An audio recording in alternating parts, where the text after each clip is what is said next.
Science 1 chapter wise solution of board exam June 2026 का, that is repeaters paper. First lesson gravitation. इसका first question क्या है? Choose the correct alternative. ये 1 mark का question है। Question में क्या पूछा है? The force acting on any object moving along a circle and directed towards the centre of the circle is called as dash. तो ये चारों ऑप्शन में से राइट आंसर कौन सा है? Option C, centripetal force. The answer is what? Option C, centripetal force. This is given in page number 2. A force acts on any object moving along a circle and it is directed towards the center of the circle. This is called centripetal force. So answer क्या है? Centripetal force. Second question, state whether true और false. ये भी 1 mark का question है। Question में क्या पूछा है? The weight of an object is constant everywhere. This is a false statement. This is a false statement. This is given in page number 9। You can see over page number 9 में weight के under में दिया हुआ है the weight of an object changes from place to place. ये place to place change होता रहता है, कांस्टेंट नहीं है। कांस्टेंट क्या है? मास कांस्टेंट रहता है। Mass is same everywhere. The mass is constant but weight is not constant. It changes from place to place. So therefore it is a false statement. Question number 3, state Kepler's 3 laws. ये 3 marks का question है और lesson के end में जो exercise है उसका question number 2C same question है और आंसर जो है वो टेक्स्ट बुक का पेज नंबर 3 में मिलेगा। So what is answer? It is given in page number 3। Kepler's first law क्या है? The orbit of a planet is an ellipse with the sun at one of the foci. Second law क्या है? Kepler's second law, the line joining the planet and the sun sweeps equal areas in equal intervals of time. और Kepler's third law क्या है? The square of its period of revolution around the sun is directly proportional to the cube of the mean distance of a planet from the sun. Lesson number 2, periodic classification of element. First question क्या है? Complete the following table. ये 1 mark का question है। इसमें 3 column है, 1 2 3। First column में क्या लिखा है? एलिमेंट्स का नाम लिखा है। सेकंड कॉलम में क्या है? इलेक्ट्रॉनिक कॉन्फ़िगरेशन है और थर्ड कॉलम में क्या है? ग्रुप नंबर है। फर्स्ट वाला क्या दिया है? Na is a symbol of sodium. इसका इलेक्ट्रॉनिक कॉन्फ़िगरेशन क्या है? 281। तो ये ग्रुप नंबर कौन से ग्रुप नंबर में है? ग्रुप 1 में है। सेकेंड वन क्या है? Aluminium. Al is a symbol of aluminium. इसका इलेक्ट्रॉनिक कॉन्फ़िगरेशन क्या है? 283 और ये कौन से ग्रुप में है? ग्रुप 13 में है। You can C in page number 23 283। Aluminium का क्या है? 283 और ये कौन से ग्रुप में है? Group 13। Question number 2, give scientific reason. ये 2 मार्क का क्वेश्चन है। क्वेश्चन में क्या पूछा है? Elements belonging to the same group have the same valency. Lesson के एंड में जो एक्सरसाइज है उसका question number 7E same question है। तो आंसर क्या है? First point, the electronic configuration of the outermost shell is same for all the elements belonging to the same group. Second point, so the number of valence electrons for all the elements in a group is the same. Valence electron का मतलब क्या है? Last shell में जो electrons है उसे valence electron कहते हैं। Third point, the valency of an element is determined by the valence electron. Last point, hence elements belonging to the same group have the same valency. Question number 3, right the demerits of Mendeleev's periodic table. ये 3 marks का question है और इसका answer page number 20 में दिया हुआ है। Text book में पेज नंबर 20 में दिया हुआ है। तो आंसर क्या है? From here you have to write demerits of Mendeleev's periodic table. First point पूरा लिखना है, सेकेंड पॉइंट पूरा लिखना है और थर्ड पॉइंट भी पूरा लिखना है। फोर्थ पॉइंट जो है, you have to write this, position of hydrogen. Hydrogen shows a similarity with halogen group 7। उसके बाद यहाँ से in the same way there is a similarity in the chemical properties of hydrogen and alkali metals group 1। After that from here, on considering the above properties, it cannot be decided whether the correct position of hydrogen is in the group of alkali metals group 1 or in the group of halogens, that is group 7. Lesson number 3, chemical reactions and equations. इसका first question क्या है? Complete the correlation. ये 1 mark का question है। इसमें क्या दिया है? Cooking of food is a chemical change. तो इवेपोरेशन ऑफ वाटर क्या है? यहाँ पे दिया नहीं था आंसर, तो इसका आंसर क्या है? Physical change. This is given in page number 30। You can C in page number 30 cooking food is what? Chemical change. Evaporation of water is what? Physical change. तो आंसर क्या है? Physical change. Second question, choose the correct alternative, ये 1 mark का question है. When electric current is passed through acidulated water, dash of water takes place. तो इन चारों option में से राइट आंसर कौन सा है? Option C, electrolysis. So what is answer? Option C, electrolysis. ये पेज नंबर 37 में दिया हुआ है. We have studied in the previous standard that water decomposes into hydrogen and oxygen gases on passing electric current through acidulated water. This decomposition takes place by means of electrical energy, therefore it is called electrolysis. तो answer क्या है? electrolysis. Question 3, state the factors affecting the rate of chemical reaction. Explain any one of it. ये 3 marks का question है और इसका answer text book का page number 40 and 41 में मिल जाएगा. तो आंसर क्या है? पेज नंबर 40 में factors affecting the rate of chemical reaction are, first one A, nature of the reactants, B, size of the particles of the reactants, C, concentration of the reactants, D, temperature of the reaction, and the last one E is what? Catalyst. और इसमें दिया है explain any one of it. तो कोई भी, ये पांचों में से कोई भी एक explain कर सकते हैं. So let us take this concentration of the reactants. Dilute hydrochloric acid reacts slowly with calcium carbonate and thereby calcium carbonate disappears slowly and carbon dioxide also liberates slowly. On the other hand, the reaction with concentrated HCl takes place rapidly and calcium carbonate disappears fast. Concentrated acid reacts faster than dilute acid, which means the rate of the reaction is proportional to the concentration of the reactants. Lesson number 4, effects of electric current. First question क्या है? Choose the correct alternative. ये 1 mark का question है. Question में क्या पूछा है? In India the frequency of alternating current AC is dash. तो ये चारों ऑप्शन में से राइट आंसर कौन सा है? Option B, 50 hertz. तो आंसर क्या है? Option B, 50 hertz. ये पेज नंबर 59 पे दिया हुआ है. You can see over here. In India, the frequency of AC is how much? 50 hertz. तो आंसर क्या है? 50 hertz. Second question, find the odd one out. ये 1 मार्क का क्वेश्चन है और क्वेश्चन में क्या दिया है? Voltmeter, ammeter, galvanometer, thermometer. तो इसमें ऑड वन आउट क्या है? थर्मामीटर. तो आंसर क्या है? थर्मामीटर. वाई? क्योंकि वोल्ट मीटर, एम मीटर और galvanometer is related to electricity और thermometer is related to temperature. An electric tungsten bulb is connected into a home circuit. The home electric supply runs at 220 voltage, that is potential difference. When switched on, a current of 0.45 ampere flows through the bulb. दो question का answers ढूंढना है. First question क्या है? What must be the power that is in wattage of the bulb. B क्या है? If it is kept on for 10 hours how many units of electricity will be consumed. ये 3 mark का question है और ये same जो है वो पेज नंबर 51 का एग्जाम्पल 4 है ना. पोटेंशियल डिफरेंस कितना है? Potential difference is 220 volt. तो 220 वोल्ट. करंट कितना है? Current is 0.45 ampere. 0.45 एम्पियर. और ढूंढना क्या है? What must be the power that is in wattage of the bulb. तो let us find out that. Power is equal to what? Potential difference into current, that is V into A. V क्या है? 220. तो 220 into A क्या है? 0.45.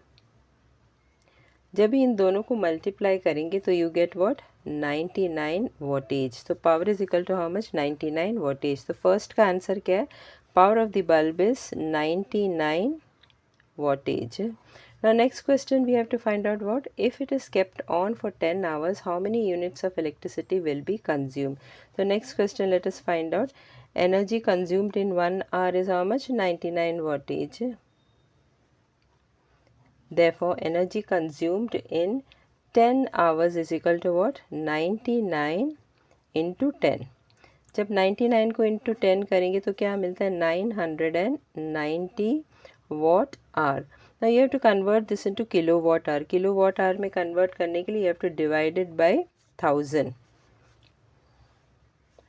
990 upon 1000. एक zero cut हो जाएगा. 99 upon 100 है तो आंसर क्या रहेगा? 0.99 किलोवाट आवर। इसमें 2 ज़ीरो है तो 2 नंबर के पहले डेसिमल डालना है, 2 नंबर के पहले डेसिमल डालना है। तो energy consumed in 10 hours is how much? 0.99 kilowatt hour. तो answer is what? Units of electricity consumed in 10 hour is 0.99 kilowatt hour. Question number 4, state the laws, that is right hand thumb rule, और B क्या है? Fleming's left hand rule। ये 2 mark का question है और lesson के end में जो एक्सरसाइज है उसका क्वेश्चन नंबर 10 सेम क्वेश्चन है, उसमें डायग्राम दिया हुआ है। तो कौन सा लॉस स्टेट करना है? राइट हैंड थंब रूल और Fleming's left hand rule. Right hand thumb rule जो है वो टेक्स्ट बुक का पेज नंबर 53 में दिया हुआ है। You can see here, imagine that you have held the conductor in your right hand in such a way that your thumb points in the direction of the current. Then turn your fingers around the conductor. The direction of the fingers is the direction of the magnetic lines of force. Second one कौन सा है? Fleming's left hand rule। ये page number 55 में दिया हुआ है। Page number 55 में यहाँ से लिखना है Fleming's left hand rule। According to this rule, the left hand thumb, index finger and the middle finger are stretched so as to be perpendicular to each other. If the index finger is in the direction of the magnetic field and the middle finger points in the direction of the current, then the direction of the thumb is the direction of the force on the conductor. Lesson number 5, heat. First question, label the following diagram and name the property that can be studied using it। ये 2 marks का question है। ये diagram दिया हुआ है, label क्या करना है? ए और बी को लेबल करना है। तो ए के यहाँ पे क्या है लिखना है वो लेबल करना है, और बी क्या है वो भी लेबल करना है। और इसके अलावा इस एक्सपेरिमेंट से, ये होप्स अपैरेटस है, तो इस एक्सपेरिमेंट से कौन से प्रॉपर्टी वी कैन स्टडी। तो फर्स्ट वाला आंसर क्या है? फर्स्ट ए क्या है? फ्रीजिंग मिक्सचर, और बी क्या है? 4 डिग्री सेल्सियस। यहाँ पे T1 लिखा है, टेम्परेचर T1, तो टेम्परेचर T1 कितना है? 4 डिग्री सेल्सियस। तो बी का आंसर क्या है? 4 डिग्री सेल्सियस। और कौन सा property you can study by this experiment? The anomalous behaviour of water can be studied with Hope's apparatus. और ये जो डायग्राम है वो पेज नंबर 65 में दिया हुआ है। You can see this is the hopes apparatus, और ये नेम करना था, ये क्या है? फ्रीजिंग मिक्सचर, और ये भी नेम करना था। तो टेम्परेचर T1 क्या था? 4 डिग्री सेल्सियस। और प्रॉपर्टी भी लिखना था। प्रॉपर्टी क्या था? The anomalous behaviour of water can be studied with Hope's apparatus.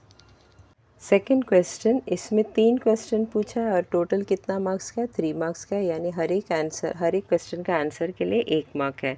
तो क्वेश्चन ए क्या है? What is meant by regelation. इसका आंसर जो है पेज नंबर 64 में दिया हुआ है।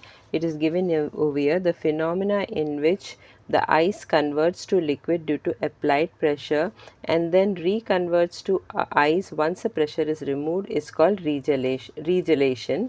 Next question क्या? what is the effect of pressure on melting point of ice। इसका भी आंसर पेज नंबर 64 में दिया हुआ है। The melting point of ice becomes lower than 0 degree Celsius due to pressure. At 0 degrees Celsius, the ice gets converted into water. As soon as the pressure is removed, the melting point is restored to 0 degrees Celsius and water gets converted into ice again. Third question क्या है? Write any one example of regelation। इसका भी answer page number 64 में दिया है। It is given over here. If 2 small pieces of ice are taken and pressed against each other for a while, they stick to each other। और दूसरा example ice ball है। You can write any one of them. तो या तो ये लिख सकता है, नहीं तो ये लिख सकता है। Lesson number 6, refraction of light. First question क्या है? Choose the correct alternative. ये 1 मार्क का क्वेश्चन है। क्वेश्चन में क्या दिया है? The angle between the surface of a glass slab and incident ray is 30 degree, then the angle of incidence is dash. तो ये चारों ऑप्शन में से राइट आंसर कौन सा है? Option B 60 degree. तो आंसर क्या है? Option B 60 degree. How? You can see over here, ये है ग्लास स्लैब और ये है इंसिडेंट रे। तो ये ग्लास स्लैब और इंसिडेंट रे के बीच में जो है वो एंगल कितना है? 30 डिग्री। तो एंगल ऑफ इंसिडेंट ये है, तो एंगल ऑफ इंसिडेंट कितना है? ये टोटल 90 डिग्री है। तो 90 माइनस 30 कितना हो गया? 60 डिग्री। तो ये हो गया 60 डिग्री। तो angle of incidence is how much? 60 degree. Question 2. Observe the following diagrams and state the rules of refraction of light in different media using it. ये 3 मार्क्स का क्वेश्चन है और ये डायग्राम दिया था. ये डायग्राम को ऑब्जर्व करके you have to write down the rules of refraction of light in different media. ये जो डायग्राम है वो टेक्स्ट बुक का पेज नंबर 75 में दिया हुआ है. You can see over here. ये डायग्राम दिया था. इसमें जो है इंसिडेंट रे जो है वो रेयर मीडियम से डेंसर मीडियम में जा रहा है, यानी हवा से वो ग्लास स्लैब में जा रहा है. और यहाँ पे डेंसर मीडियम से रेयर मीडियम में जा रहा है. यहाँ पे रेयर मीडियम से डेंसर मीडियम में ही जा रहा है, लेकिन इंसिडेंट रे जो है वो एकदम स्ट्रेट जा रहा है. एक मीडियम से दूसरा मीडियम में जाते वक्त it is going straight when it is going from rare to denser medium. You can see over here. ये इंसिडेंट रे है और ये रिफ्रैक्टेड रे है. तो इसका रूल्स लिखना है. तो आंसर जो है तीनों का ए, बी और सी, ये तीनों फिगर का आंसर जो है वो पेज नंबर 75 में डायग्राम के नीचे ही दिया हुआ है. तो आंसर्स क्या है? फर्स्ट वन ये ए था, तो इसका आंसर है when a light ray passes from a rare medium to a denser medium it bends towards a normal. और ये बी था, और इसका आंसर क्या है? When a light ray passes from a denser medium to a rare medium it bends away from the normal. और ये सी था, ये फिगर सी था. और फिगर सी का आंसर क्या है? When a light ray is incident normally at the boundary between two media it does not change its direction and hence does not get refracted. Second question give scientific reasons. इसमें क्या दिया है? Stars appear to be higher in the sky as compare to its actual position. ये 2 mark का question है और इसका answer जो है वो टेक्स्ट बुक का पेज नंबर 76 में दिया हुआ है. तो answer is given over here. Stars are self luminous and they appear to be point sources because of their being at a very large distance from us. As the density of air increases with lowering height above the surface of the earth, the refractive index also increases. Star light coming towards us travel from rarer medium to denser medium and constantly bends towards a normal. This makes the star appears to be higher in the sky as compared to its actual position. Lesson number 7 lenses. इसका first question क्या है? The focal length of a convex lens is 40 centimetre. What is its power? ये 2 mark का question है. Focal length F कितना दिया है? 40 centimetre. 40 centimetre. इसको मीटर में कन्वर्ट करना है, तो मीटर में कन्वर्ट करने के लिए 40 को 100 से डिवाइड करो, तो एक ज़ीरो कट हो गया. 4/10 is what? 0.4 metre. Power of the lens, what is its power? तो power of the lens we have to find out. Power of the lens ढूंढने के लिए उसका फॉर्मूला क्या है? P is equal to 1/f. f जो है focal length जो है वो मीटर में रहना चाहिए, which we have already converted 0.4 metre. ना सब्सटीट्यूट करो. P is equal to what? 1/0.4. अब इसका डेसिमल हटा दो तो क्या मिलेगा? 10/4. अभी 10 को 4 से डिवाइड करो. 4 2s are 8, minus करो 2 remainder, put a point and put a 0 over here. 4 5s are 20, minus करेंगे तो 0 0 मिलता है. तो 10 को 4 से डिवाइड करेंगे तो what we get? 2.5 dioptre. Dioptre is a unit of power. तो पावर क्या है? Power of the lens is 2.5 dioptre. तो आंसर में लिखना है the power of the lens is 2.5 diopter. Question number 2. Observe the following figure and answer the questions given below. ये figure को observe करके 4 क्वेश्चंस दिया है, उसे आंसर करना है. ये टोटल 5 मार्क्स का क्वेश्चन है और ये फिगर जो है टेक्स्ट बुक का पेज नंबर 88 से लिया हुआ है. You can see over here. Page number 88 में जो सेकंड फिगर दिया है वो फिगर बोर्ड एग्जाम में दिया था. तो you have to observe this figure and answer the 4 questions. पहला क्वेश्चन क्या है? Name the defect of vision represented in the above figure. तो ये फिगर में जो डिफेक्ट दिया है वो डिफेक्ट का नाम लिखना है. तो इसका आंसर जो है वो पेज नंबर 88 में दिया हुआ है. पेज नंबर 88 में answer is what? Far sightedness और hypermetropia. So the answer is what? The defect of vision represented in the above figure is farsightedness or hypermetropia. Next, state the reason of the defect. तो इसका reason बताना है. इसका भी answer जो है वो पेज नंबर 88 में दिया हुआ है. तो आंसर क्या है इसका? There are two reasons for farsightedness. First one is what? Curvature of the cornea and the eye lenses decreases so that the converging power of the lens becomes less. Second reason क्या है? Due to the flattening of the eyeball, the distance between the lens and the retina decreases. Next question. See how is it corrected? इसका answer जो है वो page number 89 पे दिया हुआ है. तो how it is corrected? The answer is given in page number 89 on the top. This defect can be corrected by using a convex lens with proper focal length. Next क्या है? Last one, draw the figure to show the correction of this defect. तो ये जो defect figure में दिखाया हुआ है इसे correct कैसा करना है? तो that is also given in page number 88. तो ये figure draw करना है. The third figure, ये जो third figure दिया हुआ है, you can see over correction of farsightedness. So this is a figure which you have to draw. ये जो लेंस है वो कौन सा लेंस है? कॉन्वेक्स लेंस यूज़ किया गया है of proper focal length, and this is how the hypermetropia और far sightedness is corrected. Lesson number 8 metallurgy. First question क्या है? डिफाइन. इसमें दो क्वेश्चन पूछा है, डेफिनेशन ऑफ फोर्स और डेफिनेशन ऑफ गैंग. ये 2 मार्क्स का क्वेश्चन है. लेसन के एंड में जो एक्सरसाइज है question number 4 B and D same ही है. तो first one is what? Definition of force. इसका आंसर टेक्स्ट बुक का पेज नंबर 100 में मिलेगा. So what is the definition of force? The minerals from which the metal can be separated economically are called ores. Second क्या है? Definition of gang. वो भी answer जो है टेक्स्ट बुक का पेज नंबर 100 में दिया हुआ है. सो what is the definition of gang? Ores contain many types of impurities such as soil, sand and rocky substances along with the metal compounds. These impurities are called gangue. Question number 2, observe the figure and answer the questions. तो ये figure दिया हुआ है और ये figure को observe करके question number A B C D E ये 5 क्वेश्चन को आंसर करना है. ये टोटल कितना मार्क्स का क्वेश्चन है? 5 मार्क्स का क्वेश्चन है.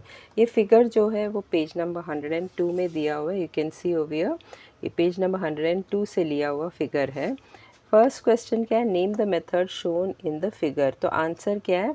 The method shown in the figure is froth flotation method. Figure का नीचे ही दिया हुआ है, नहीं तो it is given in page number 101 also. तो answer is what? Froth flotation method.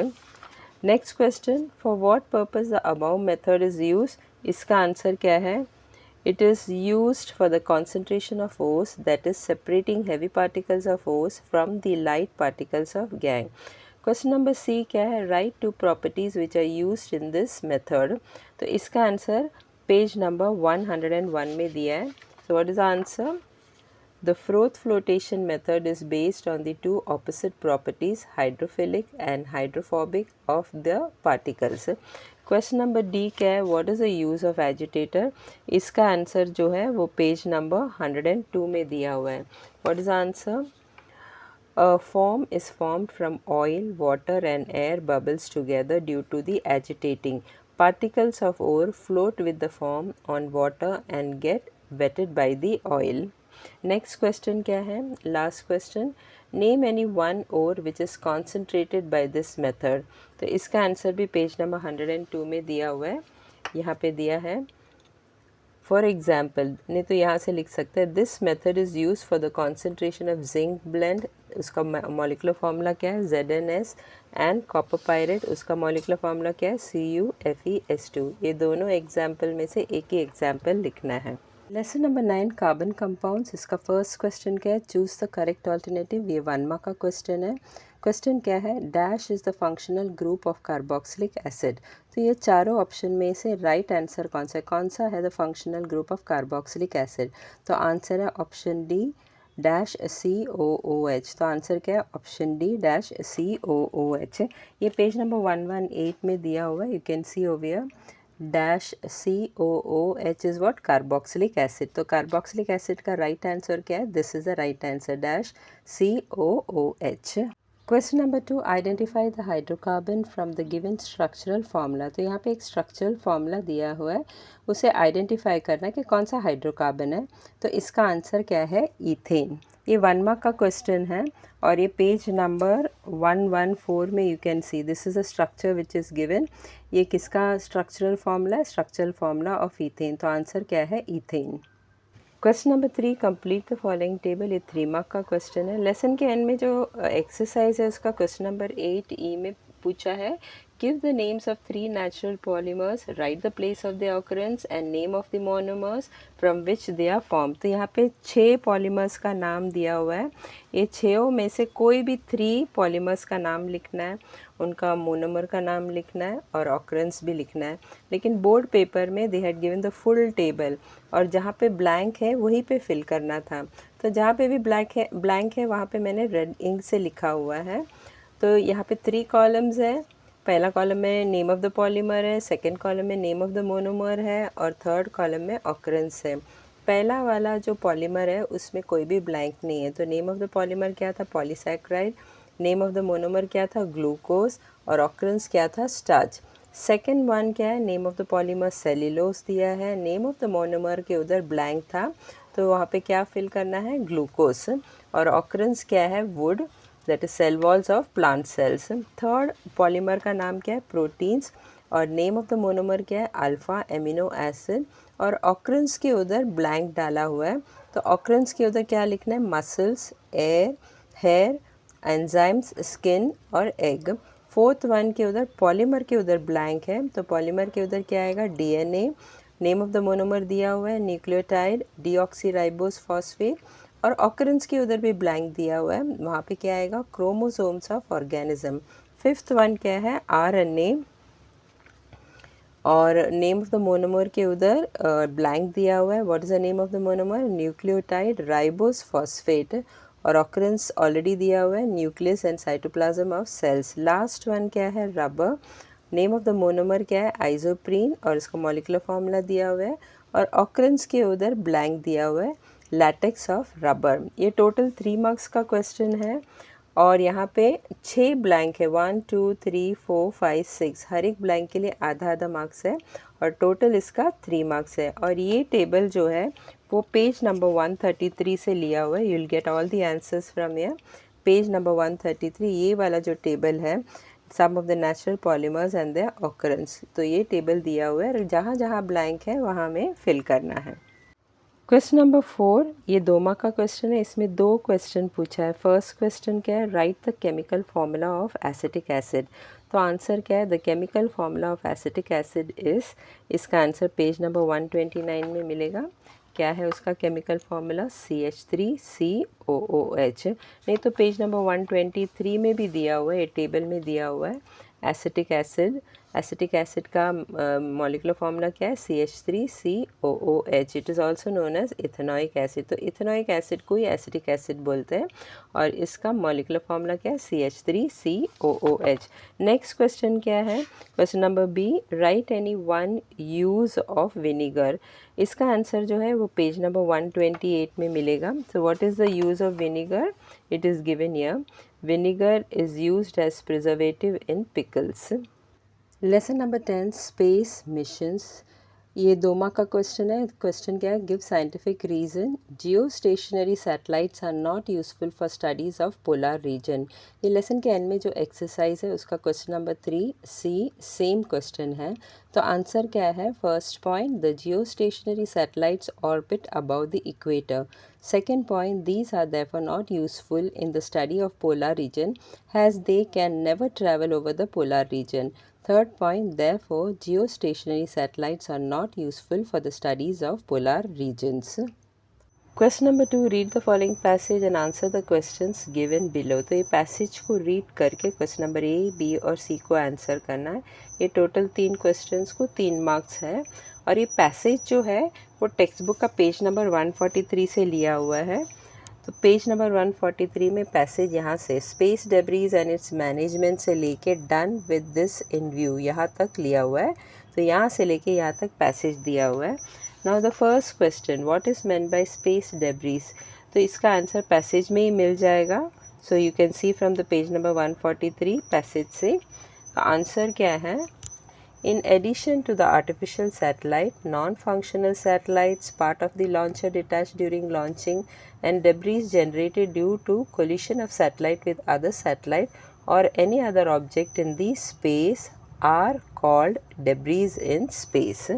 Next question क्या है, how it can be harmful to the artificial satellite, वो भी उसी पैसेज में मिल जाएगा, तो पेज नंबर 143 का पैसेज में से देख लेना.